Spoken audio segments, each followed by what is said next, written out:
अस्सलाम वालेकुम my dear students, कैसे हैं आप सब बच्चों। मैं आप लोगों के लिए 10th क्लास का हम चैप्टर 2 कर रहे हैं, जिसका आज लेक्चर नंबर 3 है, जिसमें हम आज जो करेंगे वो क्वेश्चन नंबर 2 है, जिसमें हम रूट्स की नेचर फाइंड करेंगे। ठीक है, और नेचर के साथ फिर बच्चों हमने वेरिफिकेशन भी करनी है। ये मैंने आपको 4 पॉइंट समझाए थे तो मेरे ख्याल में आप लोगों ने सीख लिए होंगे। तो डियर स्टूडेंट्स, आए हम स्टार्ट करते हैं। अच्छा बच्चों, स्टूडेंट्स आप लोगों को पता है कि दिस इज़ क्वाड्रेटिक इक्वेशन, और ये क्वाड्रेटिक इक्वेशन है। अब आप लोग बताएं क्या ये स्टैंडर्ड फॉर्म में है? तो आपका जवाब हाँ में ही होगा कि सर ये स्टैंडर्ड फॉर्म में है। स्टूडेंट्स अगर ये स्टैंडर्ड फॉर्म में है तो फिर हमें पता है कि इधर से ए की वैल्यू है 1, बी की वैल्यू है बच्चों -23 और सी की स्टूडेंट्स वैल्यू है 120। ओके, अब ये वैल्यूज़ हैं। अब हमें डिस्क्रिमिनेंट का तो पता ही है, डिस्क्रिमिनेंट मैंने आपको समझाया था। तो डिस्क्रिमिनेंट हम लिखते हैं, सिंस जो डिस्क्रिमिनेंट था,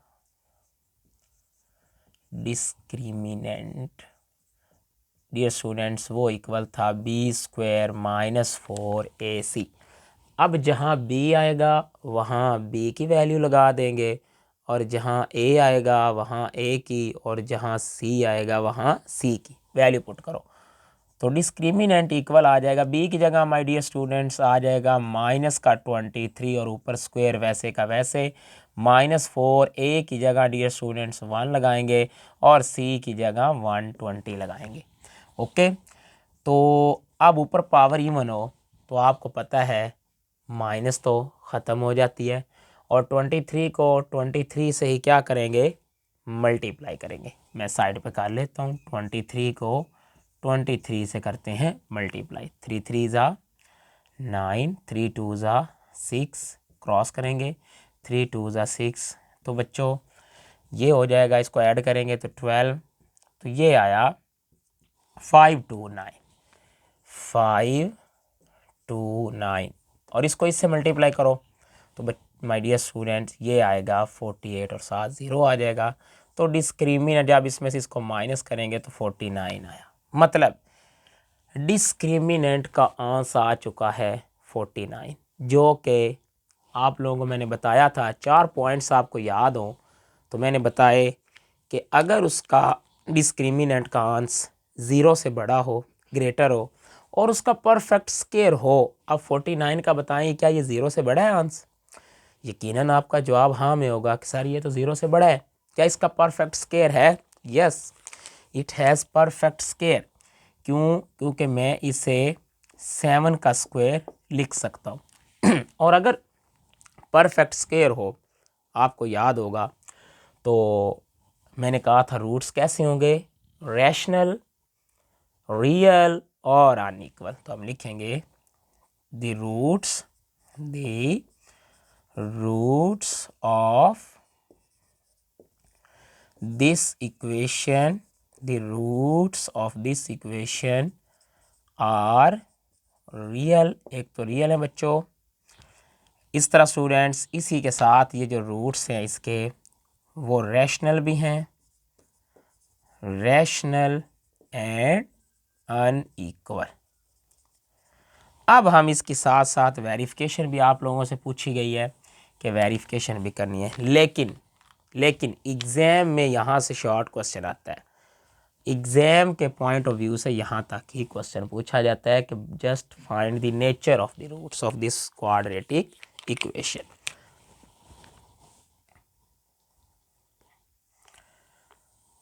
अब बच्चों मैं इसकी आपको वेरिफिकेशन भी करवा देता हूँ।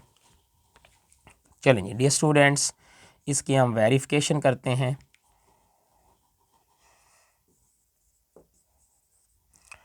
वेरिफिकेशन किस तरह होती है कि आप प्रॉपर सॉल्व करेंगे उसे। ये तो जस्ट मैंने डिस्क्रिमिनेंट निकाला था, अभी हमने प्रॉपर सॉल्व इसे नहीं किया। और प्रॉपर सॉल्व करने के तो 3 मेथड थे, तो आप लोग इसमें से मैं लगाने लगा हूँ क्वाड्रेटिक फार्मूला।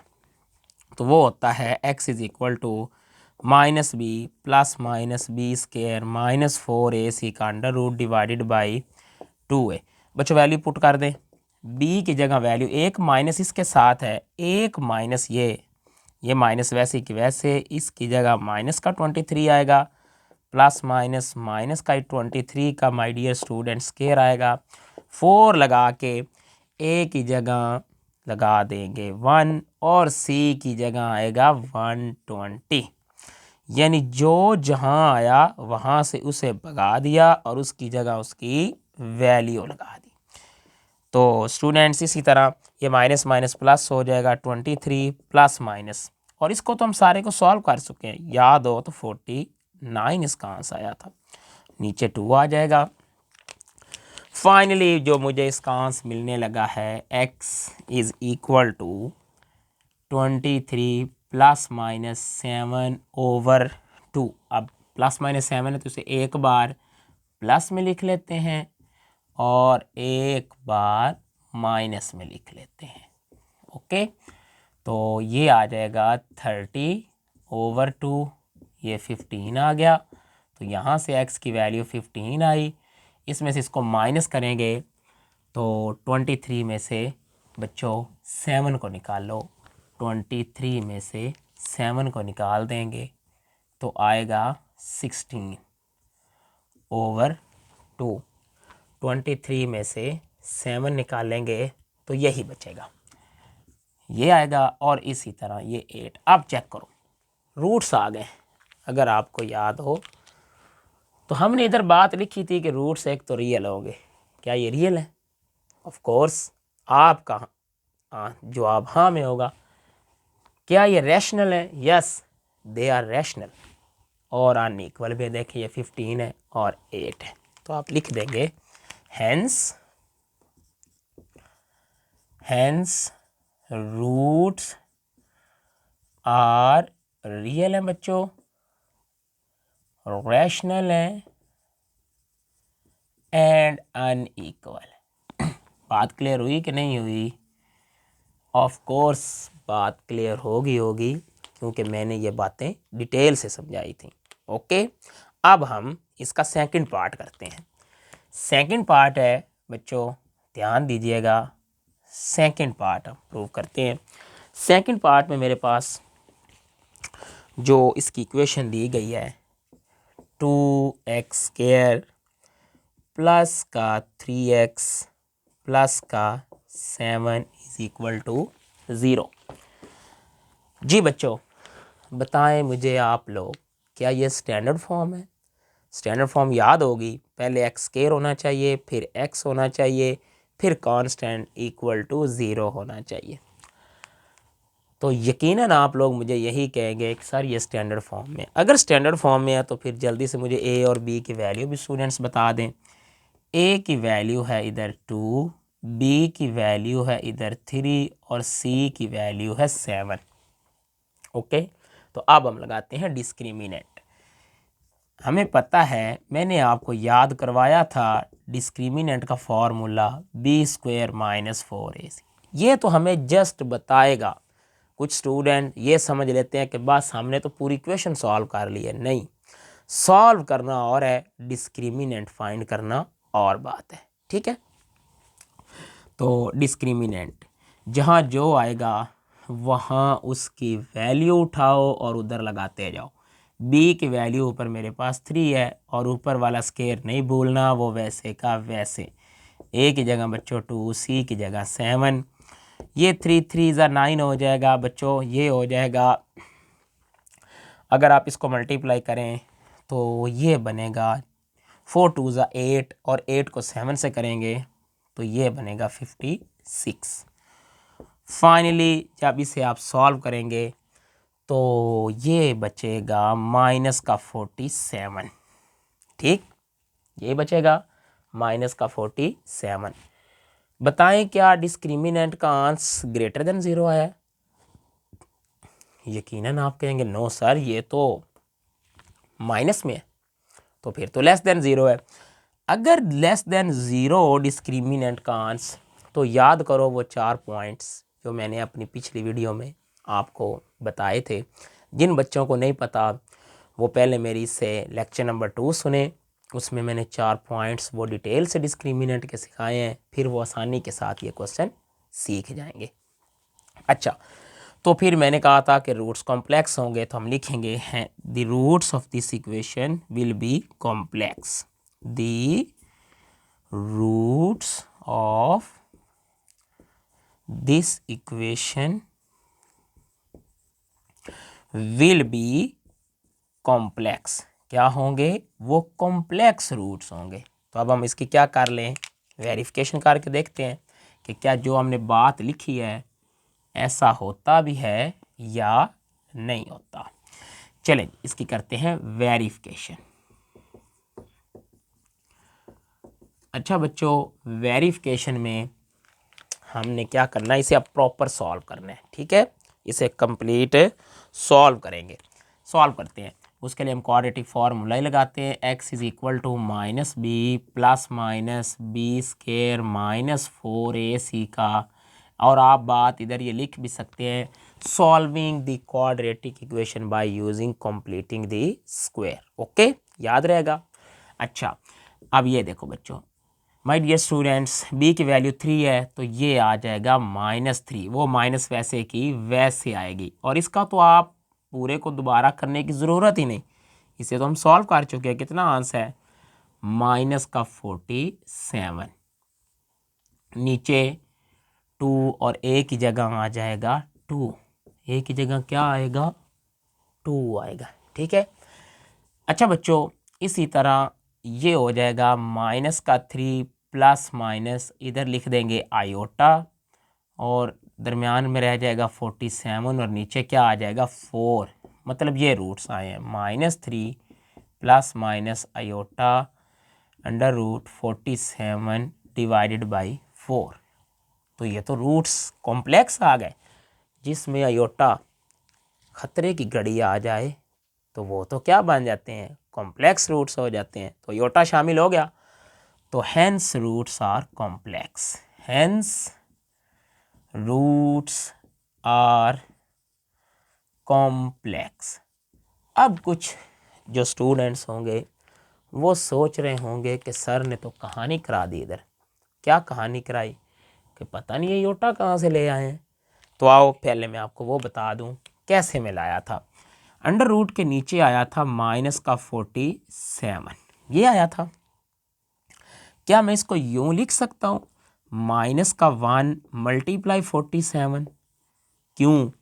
क्योंकि 47 1 से मल्टीप्लाई होगा तो फिर भी -47 ही आएगा। और आपको अगर स्क्वायर रूट की प्रॉपर्टीज़ याद हो तो इसकी ये प्रॉपर्टी होती है कि अगर वैल्यूज़ अंदर मल्टीप्लाई हो रही हो तो वो अलग अलग हो जाता है स्क्वायर रूट। बात समझे हो?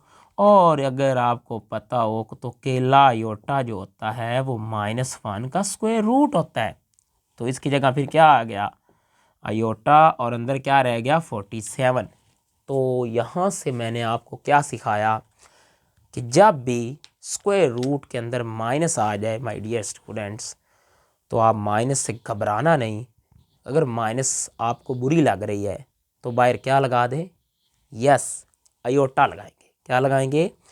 अगर कोई आपसे पूछ ले कि आयोटा क्यों आया तो आप उसे इस तरह समझा सकते हैं। ठीक है, तो आपने ये 2 पार्ट समझे।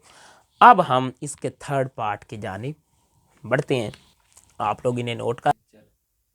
अच्छा बच्चों, अब हमने अभी 2 पार्ट्स सॉल्व किए। अब कुछ वो पार्ट्स 2 नेक्स्ट जो थे, बजाय कि मैं आपको बोर करता, आप बहुत अच्छे बच्चे हैं इसलिए मैं आपको बोर नहीं करना चाहता, मैंने पहले वो लिख लिए हैं और अब आपको समझा देता हूँ ताकि आपको मेथड पहला तो समझ आ ही चुका है, बिल्कुल वैसे ही है।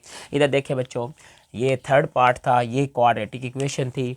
ए की वैल्यू 16 है, बी की वैल्यू -24 है, सी की 9 है। डिस्क्रिमिनेंट लगाया बी स्क्वायर -4ac, जहाँ जो आया वहाँ उसकी वैल्यू हमने लगा दी। सॉल्व करने से ये भी 570, इसका स्क्वायर दबाने से 576, ये मल्टीप्लाई करने से 576, आंसर आया 0। अगर माय डियर स्टूडेंट्स आपको याद हो डिस्क्रिमिनेंट का अगर आंसर 0 आ जाए तो रूट्स कैसे होते थे बताइएगा? यस, रूट्स होते थे रियल, इक्वल और रैशनल। तो मैंने लिखा roots will be rational, real, equal. Verification करते हैं, मैंने क्वाड्रेटिक फार्मूला लगाया, वैल्यू पुट की, इसकी जगह 0 एक बार, प्लस 0 लिख लिया, एक बार -0, तो इसका आंस बाकी बचा 24/32, 24/32 कटिंग करने से 8 पे कटिंग की, 8 3 ज़ा 24 और 8 4 ज़ा 32, 8 4 ज़ा 32 और 8 3 ज़ा 24, इधर भी 3 4 4 3/4 आया। तो देखिए बच्चों रूट्स क्या आए, रियल, रैशनल और equal. Second part, quadratic equation given है, ए की वैल्यू 3 है, बी 7 है, सी -13 है, डिस्क्रिमिनेंट को यूज़ किया, वैल्यूज पुट की, आंस आया 205, जिसका पर जो कि 0 से तो बड़ा है, नॉट परफेक्ट स्क्वायर, और नॉट परफेक्ट स्क्वायर हो तो वो 4 पॉइंट याद करें। यस, उसमें एक पॉइंट ये भी था कि अगर नॉट परफेक्ट स्क्वायर आया करेगा तो रूट्स कौन से होंगे, roots will be irrational, real and unequal. Verification की, प्रॉपर पूरा क्वाड्रेटिक फॉर्मूले को लगा दिया, वैल्यू पुट की, तो इसका क्योंकि आप देखें मैंने कोशिश की कि इसकी शायद फैक्टराइजेशन हो जाए, नहीं हुई थी, यहीं पे छोड़ दिया, एक बार प्लस में एक बार माइनस में, तो hence roots are real, irrational and unequal. Okay, आपको समझ आई होगी। अच्छा बच्चों, अब अभी अभी हमने रिसेंटली क्वेश्चन नंबर 2 को कंप्लीट किया और अब हम जाने लगे हैं क्वेश्चन नंबर 3 की जानिब। अब ये लॉन्ग क्वेश्चन आता है पेपर में, शॉर्ट नहीं आएगा, तो पहले क्वेश्चन की सेंस समझें, क्या कहता है बुक लिखने वाला और हमने करना क्या है। फॉर व्हाट वैल्यू ऑफ के, हमने के की वैल्यू निकालनी है।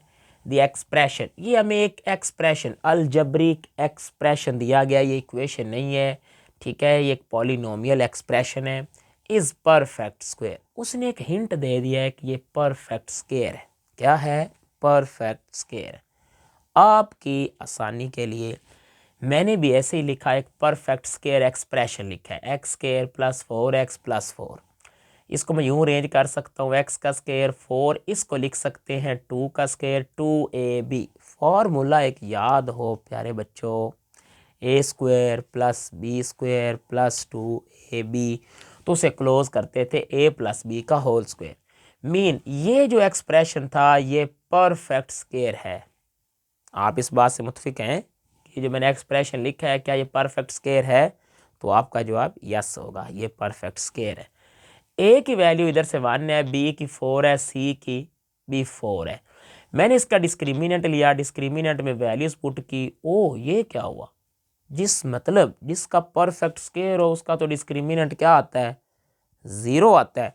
तो अगर आप क्वेश्चन की तरफ भी आए तो अगर ये परफेक्ट स्क्वायर है, इस एक्सप्रेशन का डिस्क्रिमिनेंट हम 0 लिख सकते हैं, ठीक है। चले, तो अब हम इसको सॉल्व करते हैं। ध्यान से बच्चों समझना है इस क्वेश्चन को भी। ये आप एक परफेक्ट स्क्वायर इधर से एक वैल्यू बोलें, हालांकि ये सारी इक्वेशन होती तो और अच्छा होना था, लेकिन बुक वाले ने इसे एक्सप्रेशन कहा है तो हमें उसकी बात को मानना होगा, हम इसे एक्सप्रेशन लेके चलते हैं। ए की वैल्यू है इधर से k², बी की वैल्यू होती है x के साथ वाली 2 × k + 1, और प्यारे बच्चों माय डियर स्टूडेंट सी की वैल्यू होती है 4। अब हम क्या दिखाते हैं, अब आप लोगों ने इधर एक जुमला लिखना होगा, एक प्यारा सा जुमला, बहुत ही खूबसूरत। क्या लिखना होगा कि the roots this expression is perfect square. This या गिवन एक्सप्रेशन, बच्चों इधर ध्यान दो, given expression is perfect square. अगर ये परफेक्ट स्क्वायर है सो इधर आ जाए घूम के, डिस्क्रिमिनेंट क्या निकलता है 0, तो हम लिखेंगे सो डिस्क्रिमिनेंट विल बी 0। अब डिस्क्रिमिनेंट तो होता है b² - 4ac = 0। जहाँ b आएगा वहाँ b की वैल्यू लगा देंगे, जहाँ a आएगा वहाँ a की, और जहाँ c आएगा वहाँ c की। b की जगह लगाओ 2 × k + 1 का होल स्क्वायर, -4 a की जगह बच्चों k² और c की जगह माय डियर स्टूडेंट्स 4 आ जाएगा। ये स्क्वायर इन दोनों का है, इसका अलग करेंगे तो 2 2 ज़ा 4, इसके ऊपर वैसे का वैसे 4 4 ज़ा 16 के स्क्वायर इज इक्वल टू 0। इधर बच्चों dear students a plus B का होल स्क्वायर का फार्मूला ओपन करें, a square plus B square plus 2ab। Okay, कुछ बच्चे कंफ्यूज हो गए होंगे कि पता नहीं है क्या सर ने लगा दिया, डर गए होंगे। आपको याद होगा एक फार्मूला होता है a प्लस बी का अगर होल स्क्वायर हो, a square plus B square plus 2ab। 2ab को दरमियान में भी लिखा जा सकता है, जगह बदली जा सकती है। मैंने भी यही फार्मूला लगाया, 4 अंदर मल्टीप्लाई हो रहा है, ये हो जाएगा 4k स्क्वायर, 4 1 ज़ा 4, 4 2 ज़ा 8k minus 16k square is equal to 0। Dear students minus के 16k स्क्वायर में से 4 के चले गया तो minus 12k square plus dear students 8k plus 4 is equal to 0। इनमें से माइनस का 4 मैं कॉमन लेने लगा। जब माइनस ख़तरे की घड़ी होती है, माइनस अंदर भी जाए तो अपना एक काम दिखाती है, बाहर भी आए तो एक काम दिखाती है। वो क्या है? साइन बदल जाएंगे। ये प्लस का बचेगा अब 3k स्क्वायर, माइनस का 2k, माइनस का 1 इज इक्वल टू 0। आपको पता है -4 नॉट इक्वल टू 0 होता है। मीन ये दो वैल्यू मल्टीप्लाई होकर आंसर कितना ला रही थी? 0। -4 नॉट इक्वल टू 0 है तो फिर ये 0 है, मतलब 3k square minus 2k minus 1 is equal to 0। My dear student इधर हम मिड टर्म ब्रेक करेंगे, जो कि आप लोगों को आनी चाहिए मिड टर्म ब्रेक। मज़ीद मैं इस पर लेक्चर बनाऊंगा, मिड टर्म ब्रेक को आसान लफ्ज़ों में सिखाऊंगा। ये आएगा डियर स्टूडेंट्स माइनस का 3k प्लस का 1k minus 1 is equal to 0। Mid term break इस तरह करते होते हैं कि एंड वाली टर्म्स को आपस में मल्टीप्लाई करते हैं। जो आंसर आया जिस तरह देखो ना, एंड वाली को करने से माइनस का 3k स्क्वायर माइनस का जवाब आया, तो जो दो रकमें हम तोड़ेंगे वो एक प्लस की होगी एक माइनस की। दरमियान वाली के साथ साइन कौन सा है? माइनस है, तो बड़ी के साथ माइनस होगा, छोटी के साथ प्लस होगा। जब ये स्टेप हो जाता है, दो दो में से कॉमन लो, 3k कॉमन आया तो इधर बचा k माइनस 1, इनमें से कुछ नहीं कॉमन तो 1 कॉमन है, k minus 1 is equal to 0। Dear students k minus 1 common आ गया, बाकी बचा 3k plus 1 is equal to 0। यहाँ से k माइनस 1 को इक्वल 0 रख लोगे और 3k plus 1 is equal to 0। यहाँ से k की वैल्यू प्लस 1 आ गई और ये इधर प्लस का 1 उधर जाकर माइनस का 1, 3 इधर मल्टीप्लाई हो रहा है डियर स्टूडेंट्स और उधर जाकर डिवाइड हो जाएगा। लो डियर स्टूडेंट्स ये भी क्वेश्चन फिनिश हुआ। तो आई होप सो कि आपको मेरे लेक्चर की समझ आई होगी। अगर आपको समझ आई है तो मेरी वीडियो को लाइक करें, शेयर करें और चैनल को सब्सक्राइब भी ज़रूर करें और बेल आइकॉन को दबा दें ताकि मेरी हर आने वाली वीडियो आप तक सबसे पहले पहुंच जाए। अल्लाह हाफिज़।